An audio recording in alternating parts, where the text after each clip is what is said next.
चुटकी भर सिनुरा लगवते पापा बेटी हो जई है पराय। चुटकी भर सिनुरा लगवते पापा बेटी हो जई है पराय। तेज जानी आखी के पुतरी आए पापा हाथवा सिन्होरावा धराय।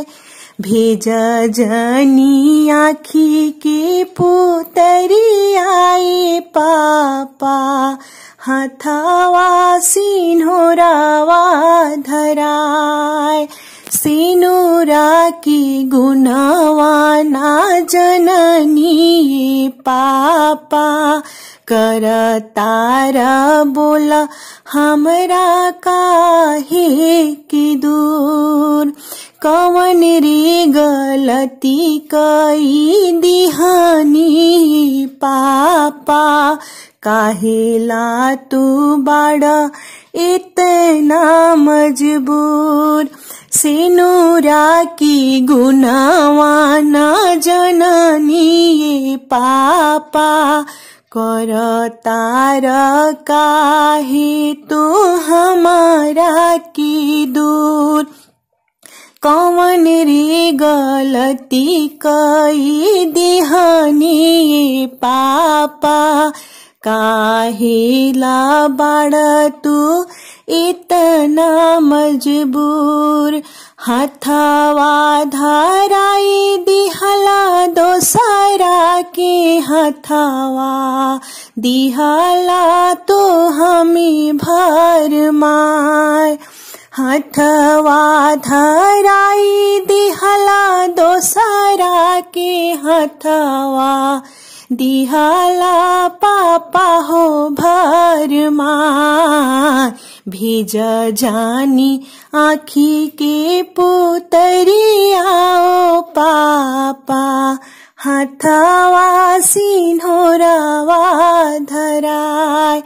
भेज जानी आखी के पुतरी आहे पापा हाथवा सिन्होरावा धराय।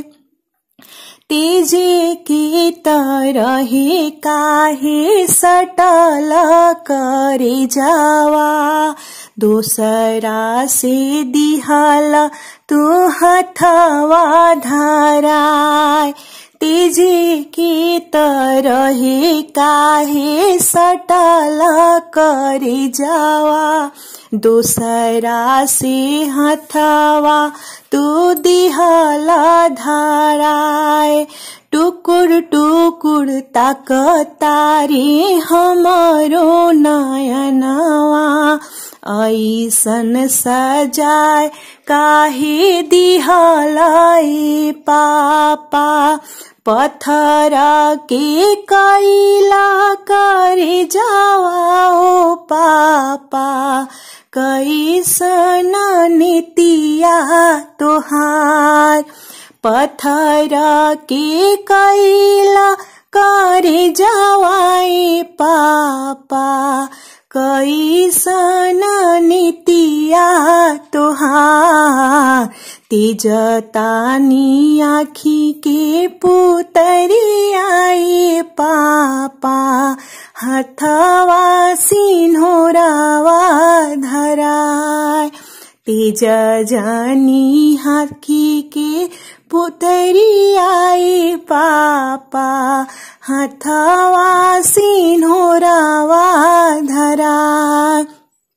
चुटकी भर सिनुरा लगवते पापा बेटी हो जई है पराय।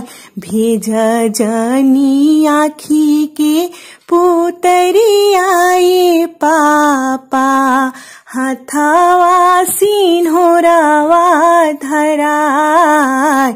भेज जनी आखी के पुतरी आए पापा, हथवा सिन्होरवा धराए।